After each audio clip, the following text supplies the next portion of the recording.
Vous aurez reconnu l'écluse d'Ampsin-Neuville, le chantier en cours, et le film s'arrête au printemps de l'année 2020. Mais évidemment, le chantier, lui, ne s'est pas arrêté, et je pense que M. Willam pourra nous dire dans sa présentation où il se situe aujourd'hui. M. Willam, la parole est à vous. Voilà, merci Pascal. Et donc sans transition, je vais passer d'un mode panel en un mode présentation et quelques slides pour illustrer d'ores et déjà toute une série de choses qui ont été introduites au cours du panel et faire en sorte de vous exprimer par quelques mots, par quelques photos, par quelques slides, le fait que notre système de transport, en lien évidemment avec la mobilité des marchandises, est un système de transport en mutation. Alors, il convient d'abord, évidemment, de planter le décor. Ce décor, vous le connaissez toutes et tous, nous l'avons tous vécu, avec un certain nombre de crises qui se sont enchaînées les unes après les autres. On a du mal à quelque part à relever la tête et à reprendre notre souffle. Pensons à la Covid, pensons au confinement qui s'en sont suivis, pensons aux événements absolument malheureux en lien avec les bouleversements et les changements climatiques et ces inondations de la mi-juillet qui ont été absolument dramatiques. Et donc, la Wallonie a évidemment subi un certain nombre de chocs, comme toute une série d'autres régions et pays en Europe, bien entendu. Et donc, nous devons faire face à ces chocs et faire en sorte, effectivement, de pouvoir rebondir de la meilleure manière possible. Ces chocs ont eu un impact majeur sur la vie de nos sociétés, sur la vie de nos concitoyens, sur le développement de nos entreprises, évidemment avec, et malheureusement, des dégâts humains extrêmement importants, extrêmement lourds, des dégâts matériels aussi tout à fait significatifs. Ça a conduit chacune de nos organisations à devoir réorganiser, repenser notre organisation, nos modes de travail, nos modes de fonctionnement, en ce compris dans nos vies privées. Nous avons dû faire face à toute une série de nouvelles contraintes, bien entendu, en matière de mesures sanitaires, de faire face aussi à un certain nombre de difficultés organisationnelles sur nos chantiers. Tous ces défis ont évidemment été relevés avec comme priorité, bien entendu, la sécurité et la santé de l'ensemble des collaborateurs de nos organisations, mais aussi pouvoir faire face, d'une part, aux surcoûts engendrés par ces différentes crises successives, et puis envisager l'avenir et la reconstruction d'un certain nombre de zones de la Wallonie, en mobilisant les moyens tout à fait importants qui doivent être mobilisés pour reconstruire la Wallonie et faire face aux défis des prochaines années, des prochaines décennies. En matière d'évolution du tonnage transporté, ce petit graphique est assez illustratif et c'était évoqué tout à l'heure dans le panel sur finalement quelque part la lente érosion année après année des volumes transportés sur le réseau fluvial wallon. Ne cherchez pas trop les années, elles sont les plus anciennes, les plus lointaines sont au-dessus du graphique et les plus proches de nous, 2021, en bleu, sont en dessous. Et donc on voit cette tendance à l'érosion continue du tonnage transporté. avec évidemment, on voit apparaître les différents éléments cycliques traditionnels, annuels, de diminution des volumes transportés, notamment dans la période estivale et dans la période de fin d'année. Mais on remarque aussi pour 2020 et 2021 l'effet des différents confinements et aussi un effet au niveau des inondations cet été, avec un creux qui s'est encore plus marqué en 2021 à la suite de ces intempéries. Ces intempéries ont conduit à une indisponibilité pendant quelques jours de notre système de transport sur la voie d'eau, mais très rapidement, celui-ci a été rendu tout à fait fonctionnel.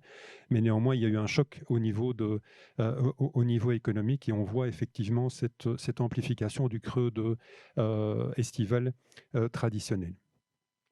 Alors, évidemment, faire face à ces différents chocs et ces différentes phases de crise qui sont évidemment des menaces pour une organisation, qui sont des menaces pour une société au sens large, c'est aussi une opportunité pour pouvoir rebondir et réinventer un avenir. Pour cela, évidemment, nous avons en face de nous, à notre disposition, un certain nombre d'outils programmatiques. Évidemment, une déclaration de politique régionale qui date de maintenant de un peu plus de 2 ans. Mais ces déclarations de politique régionale, et Monsieur le ministre en parlera très certainement tout à l'heure, a dû être évidemment rééquilibrées, revisitées au regard des événements de ces derniers mois, de ces dernières années. Et donc, notamment, s'intégrer dans la dynamique de relance et de résilience européenne au travers d'un plan de relance wallon qui a été préparé et puis décidé il y a à peine un peu plus d'un mois, qui intègre maintenant une dimension liée à la reconstruction de la Wallonie suite aux inondations. Faire en sorte aussi de confirmer un certain nombre d'investissements qui avaient été programmés dans le cadre du plan infrastructure et mobilité pour tous. Il était évoqué tout à l'heure par l'un des panélistes le fait que la Wallonie n'avait pas saisi nécessairement le plan de résilience et de reconstruction, de relance européen pour introduire des projets en matière de transformation de la voie d'eau et potentiellement de transformation énergétique. Mais en fait, il y a effectivement l'un ou l'autre projet en matière d'hydrogène, en matière de carburant alternatif dans le plan de relance wallon, mais nous misons aussi sur toute une série d'autres axes de programmatique et de planification, avec des lignes budgétaires qui sont à côté et qui ont été confirmées, notamment au niveau du plan mobilité infrastructure pour tous, mais également aussi et c'est une décision qui est pendante au sein du gouvernement, vers l'inscription de projets très ambitieux dans le prochain appel à projet MI 2 qui va être lancé, qui est en cours d'ailleurs au niveau européen. Donc on saisit toutes les opportunités pour faire en sorte de mobiliser les moyens nécessaires à la reconstruction de la Wallonie. Tout ça s'opérationnalise au travers d'un certain nombre de stratégies et de dynamiques au sein de nos différents services. Bien entendu, la stratégie régionale de mobilité versant marchandises constitue notre feuille de route que nous implémentons progressivement au travers d'un certain nombre de programmes et de projets. Tout ça étant décliné dans le contrat d'administration du service public de Wallonie qui a été signé il y a à peine une dizaine de jours entre les membres du comité stratégique et la ministre de la fonction publique. Alors, un de nos cœurs de métier au niveau du service public de Wallonie, mobilité infrastructure, reste le développement des réseaux d'infrastructures. Développer ces infrastructures, c'est offrir de nouveaux gabarits, c'est pérenniser, je dirais, la valeur d'un actif patrimonial, le moderniser afin qu'il puisse faire face à de nouvelles sollicitations, à de nouveaux usages. Et je vais dans ce périmètre de l'investissement sur l'infrastructure, illustrer mon propos au travers d'un certain nombre de projets et réalisations qui ont subi des avancées au cours de ces derniers mois. Et je l'illustrerai au niveau de la voie d'eau, mais également au niveau routier, pour exprimer que toute la complémentarité de notre action au niveau du service public de Wallonie, mobilité et infrastructure. Tout d'abord, sur la voie d'eau, Vous exprimez que, quelque part, d'ouest en est, nous nous inscrivons de manière tout à fait complète dans toute une série de dynamiques visant à augmenter la robustesse de nos infrastructures, de la manière dont on peut les exploiter, mais aussi nous inscrire dans des itinéraires et des trajets à l'échelle européenne qui visent le grand gabarit et de faire en sorte de pouvoir toujours répondre de manière la plus performante possible à cette demande de transport massifié, mais qui n'empêche pas évidemment l'investissement et l'attention toute particulière sur le petit gabarit, comme cela a été dit tout à l'heure. Premier exemple, première illustration, les travaux de la Lys mitoyenne, avec une mise à gabarit du chenal de navigation au gabarit 5B. On est presque au bout de ce chantier, qui est un chantier extrêmement complexe, qui a rencontré un certain nombre de difficultés. Alors, sans mauvais jeu de mots, c'est un dossier miné, puisque nous avons dû procéder à un déminage massif de tout un terrain, et donc toute une série de précautions ont dû être prises sur ce chantier. C'est un chantier qui est intégré au programme Senesco, sur lesquels nous allons encore capitaliser dans les prochaines années.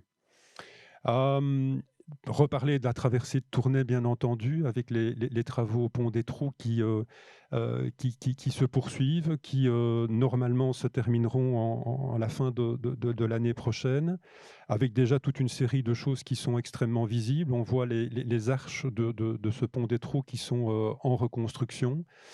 Ces arches sont aujourd'hui à un stade un peu plus évolué que l'illustration qui se trouve ici, avec le fait que, et on parlait du tirant d'eau tout à l'heure sur l'enfoncement, on a un enfoncement garanti à 2,90 m depuis maintenant de l'ordre de 2 ans, et puis ce gabarit 110 x 1140, donc le gabarit 5A, est disponible à la navigation depuis maintenant une petite année, et de faire en sorte que nous puissions télécommander l'alternat, puisque vous savez que la traversée de Tournai ne se fait que je dirais que dans un sens à la fois, depuis maintenant aussi une petite année. Et donc le chantier se terminera d'ici 1 an, et vous pouvez voir sur l'illustration les fameuses listes de guidage qui permettent au convoi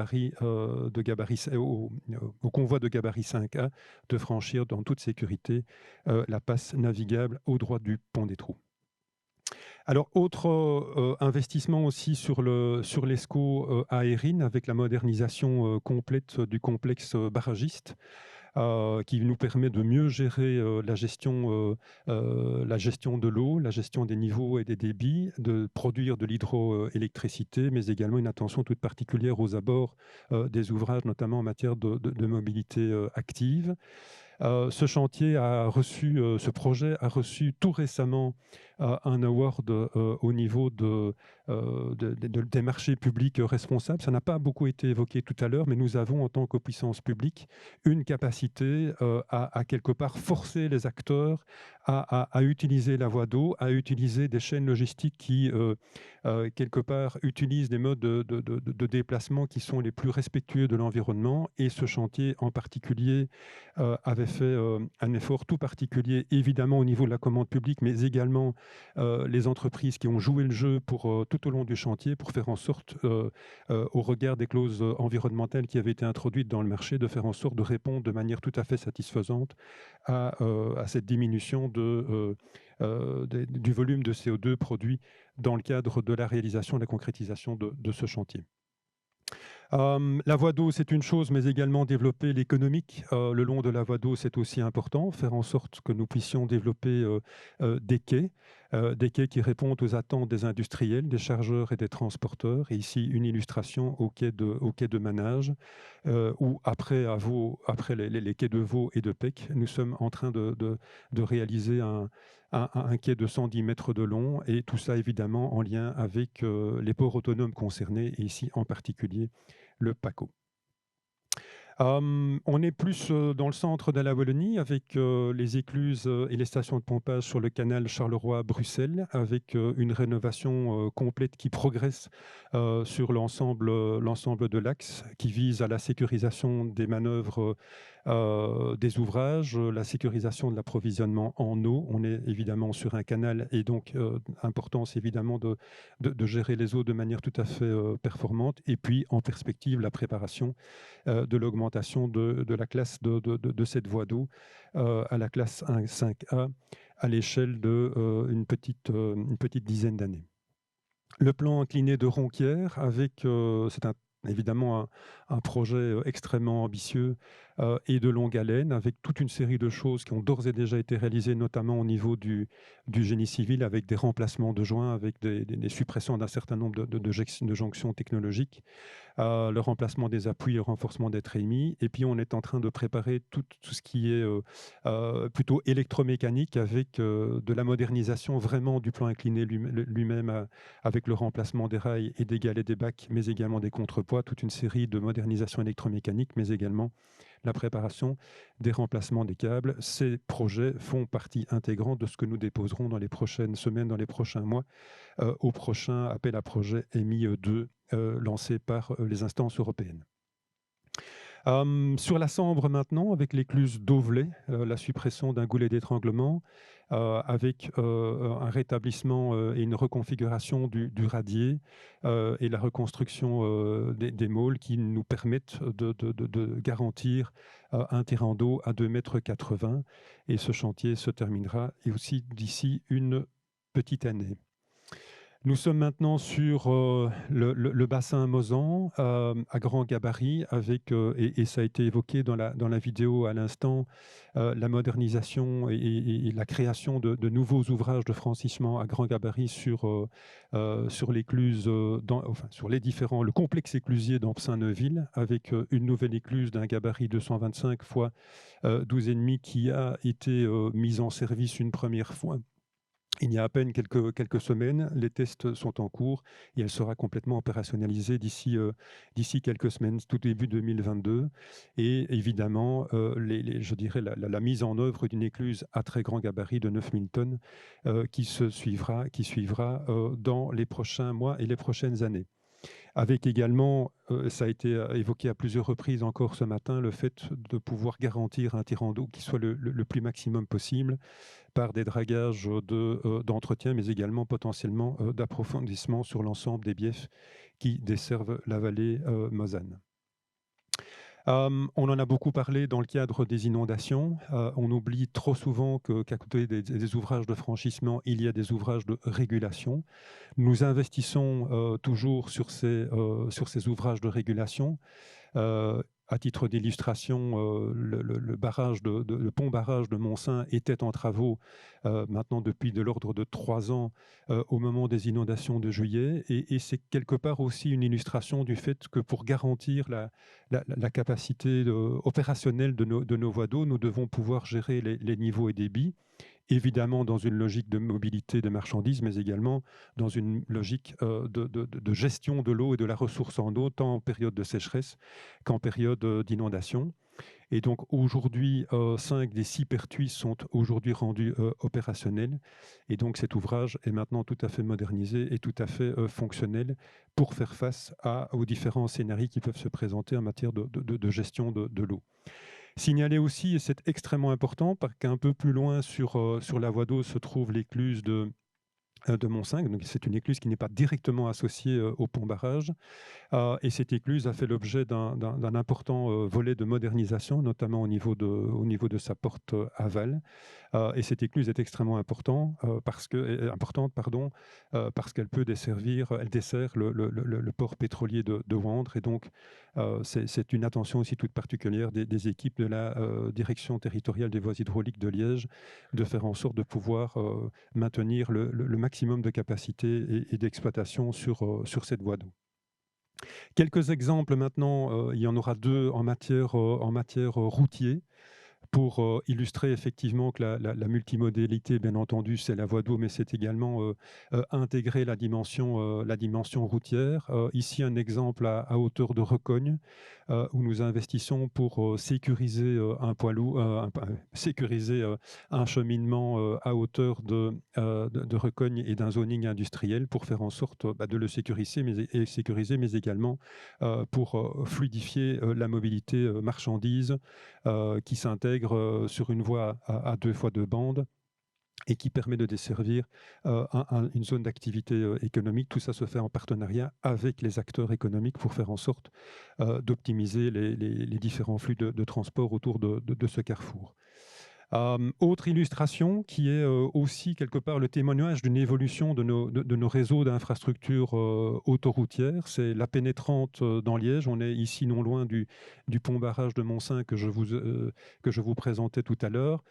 C'est quelque part la requalification urbaine de l'entrée dans Liège que lorsque l'on vient de la E25 en provenance de Cherat ou en provenance de la Hollande, et de faire en sorte, et c'est une volonté forte de la ville de Liège, de pouvoir réduire quelque part la capacité d'entrée, donc en faisant la part belle à la mobilité active, enfin en faisant la part belle, je dirais, au transport en commun avec le tram qui va se trouver juste à proximité, mais également une attention toute particulière à la desserte de la zone logistique de Bressou, et donc avoir dans cette nouvelle configuration, évidemment l'amorce d'une autoroute qui quelque part se disqualifie lorsqu'elle rentre en ville, mais permettre la connexion avec cet axe autoroutier et la zone multimodale de Bressou. Donc c'est aussi un point d'attention extrêmement important de ce projet qui d'ailleurs, je pense, est financé par le FEDER.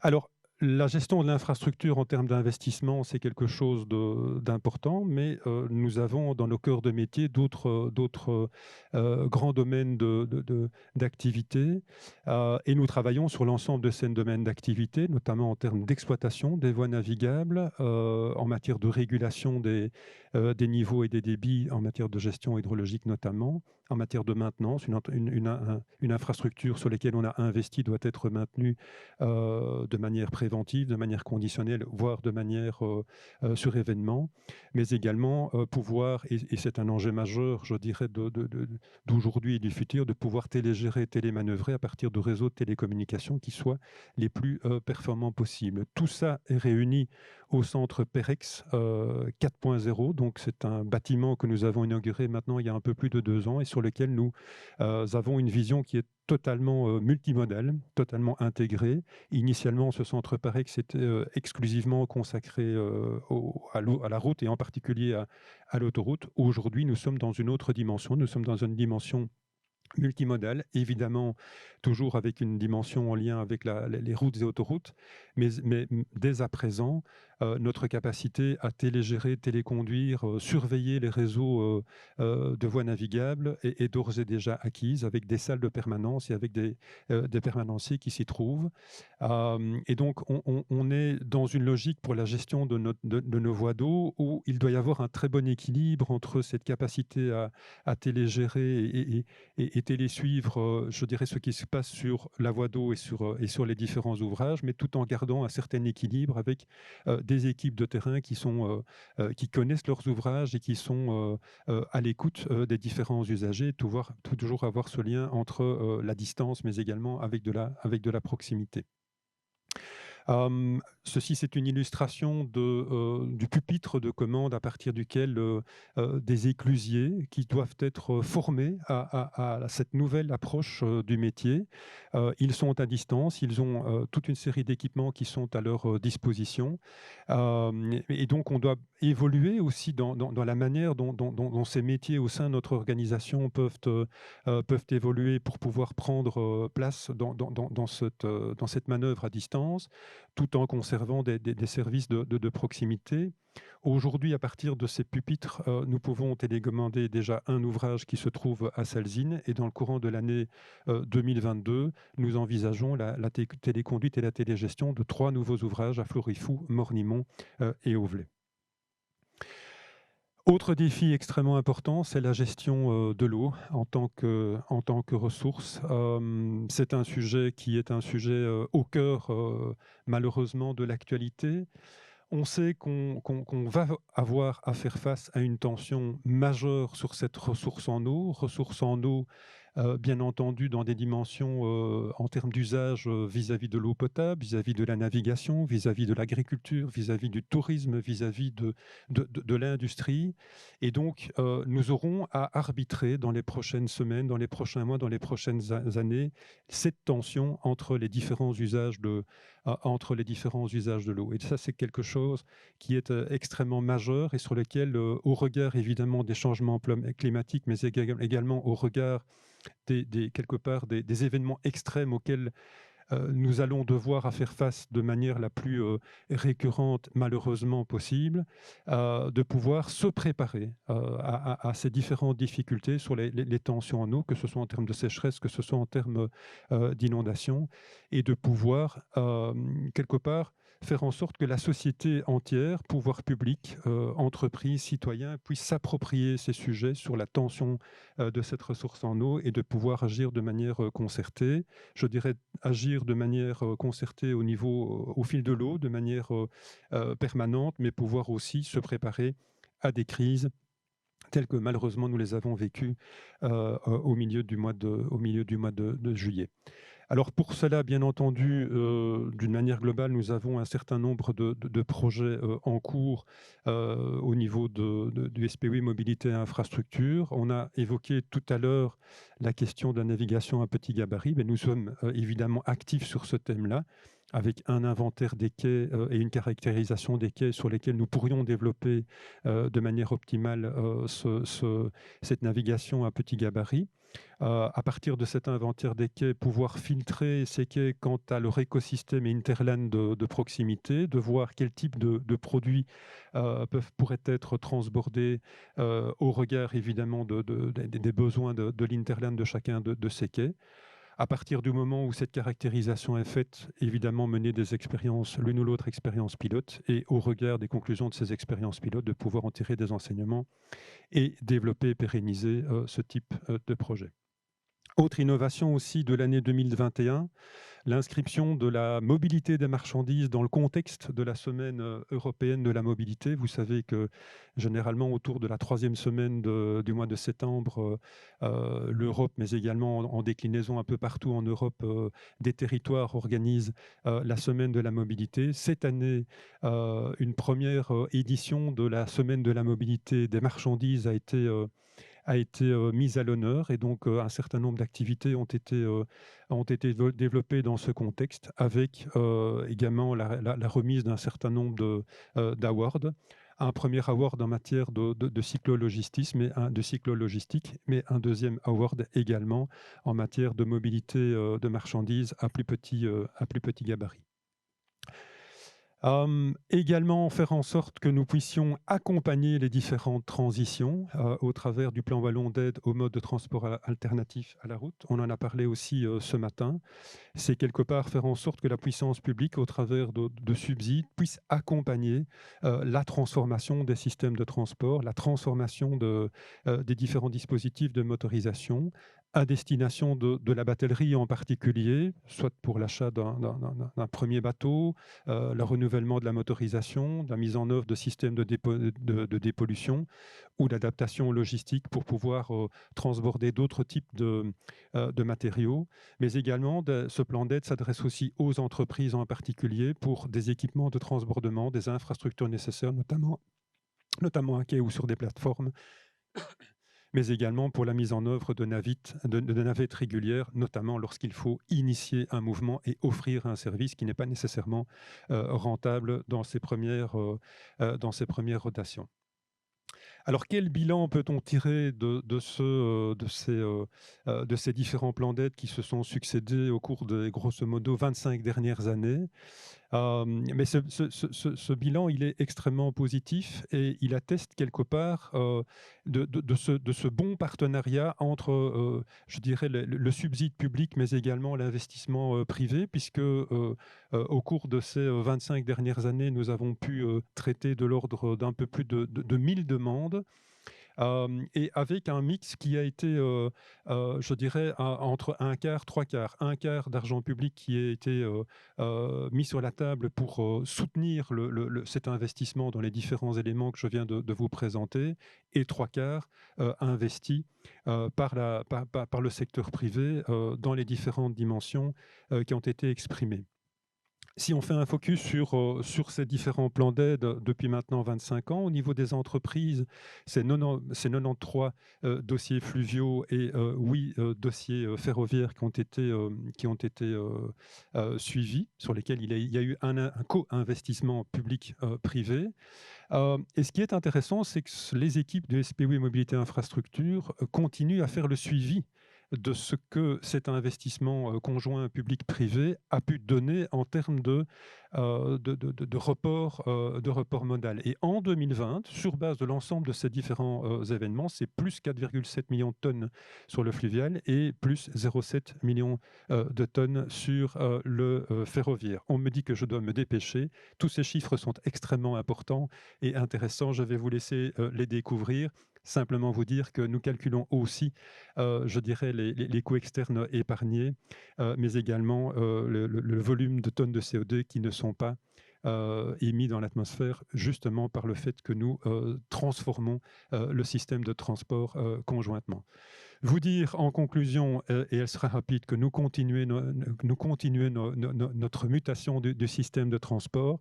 Le fait que ce genre de journée soit réalisé et concrétisé de manière annuelle est extrêmement important parce qu'ils permettent de faire le point sur l'état du secteur, les différentes évolutions, mais également les perspectives.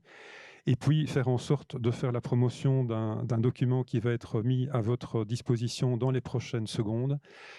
C'est quelque part regarder un peu dans le rétroviseur des 25 dernières années de la promotion des voies navigables et de l'intermodalité. Un petit fascicule a été réalisé.